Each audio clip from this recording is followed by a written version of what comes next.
today we are talking all things Doctor Doom. Marvel's big Hall H announcement started with Marvel Studios' top dog Kevin Feige confirming that the Russo brothers are indeed returning to helm the next two Avengers movies, starting with a shift from Avengers Kang Dynasty to Avengers Doomsday in 2026, followed by Avengers Secret Wars to wrap up the multiverse saga. But after the Russo brothers took the mic and revealed that Doctor Doom would be entering the MCU in Doomsday, they shocked everyone when a masked Robert Downey Jr. stepped out from the crowd of people dressed as Doctor Doom to reveal that he would be returning to play a version of Victor Von Doom, or an alternate universe Tony Stark who became a version of Doctor Doom. The latter seems much more likely to me for a number of reasons, but especially because the first thing RDJ said after removing the Doom mask was, "New mask, same task," implying that in this role he will have the same motivations as Tony Stark Iron Man, but the character will take a much darker turn. Either way, while many are excited about this, overall this announcement has actually been pretty polarizing among fans, with a lot of people upset that we won't be getting the true 616 Victor Von Doom, calling it lazy and a desperate cash grab by Marvel. For us here at Variant, we fall into the excited camp because there is significant comic book precedent for the move and sound MCU-based reasoning for Marvel Studios to take this direction. And I'm going to be detailing all of those throughout today's episode. In fact, a number of channels like New Rockstars and Comics Explained have already done a great job detailing many of them since the announcement. But the one thing that is getting a bit lost in all the speculation and theorizing about why Marvel has brought back RDJ to play Doctor Doom is the simple and exciting fact that we are finally going to be getting Doctor Doom in the broader MCU. Not to mention, with the Russo brothers back on board to steer the ship, it has great potential to bring things to a much needed reset in a very cool way. So Eris and I are going to tag team on this episode to spotlight the overall history of Doctor Doom, including his origins and some of the character's key story arcs, with a focus on the comics that are the most likely influences for the MCU's direction for the character. And then I'll give you our take on why we think RDJ as Doctor Doom has a chance to hit on multiple fronts. So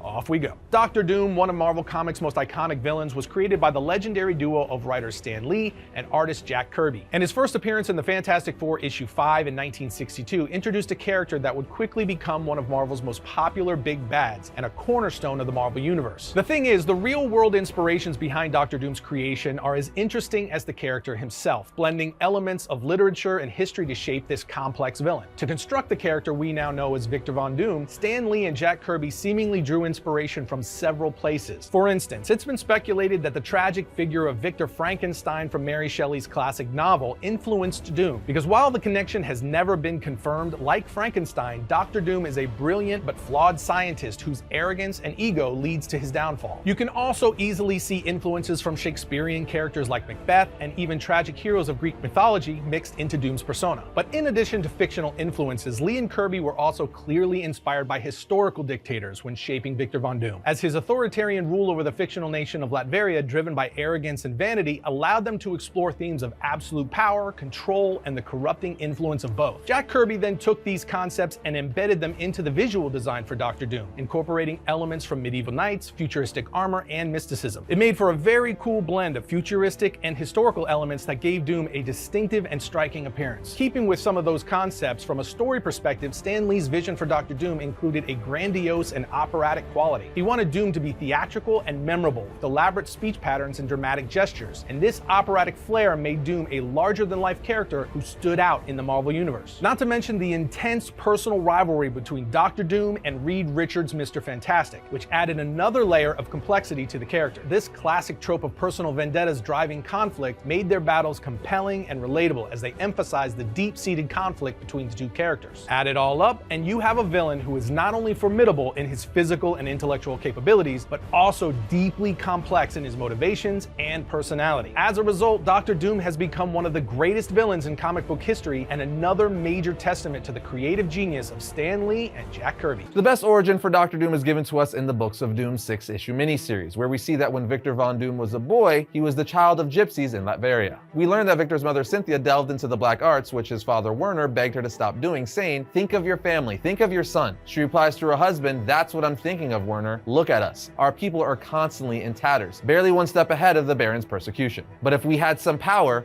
Victor's life, it could be better than this. So of course she doesn't stop dabbling in the black arts and called upon the demon Mephisto to use his power. The summoning of him worked, but not the way she thought. Mephisto manipulated her, filling her with a thirst for vengeance on the Baron's men, the soldiers who kept the gypsies on the run, who beat them and stole their money, who have done worse to the women. She killed several of the Baron's men, but when the demon's powers left, the survivors chased her down and killed her as we watch her die in her husband's arms. Her final words were begging her husband to keep Victor away from dark places, but as we all know, that didn't turn out so well. After this, Victor's father Werner, who was a doctor, was called by King Vladimir to treat his sick wife. But when Werner failed to save the king's wife as she was already riddled with cancer, the Baron blamed Werner for it and sent his men to hunt Werner and Victor. On the run, Werner would die freezing to death trying to keep his son safe. That's right, this is a scene straight out of The Shining. A little while after this, Victor would find his mom's artifacts and mystical books. He would study them and teach himself sorcery, trying to free his mother's soul from Mephisto, but was unsuccessful. At some point, Victor was held at gunpoint by someone who was seeking an award to bring Victor into the Baron. But Victor was able to smack the gun away and choke the man to death.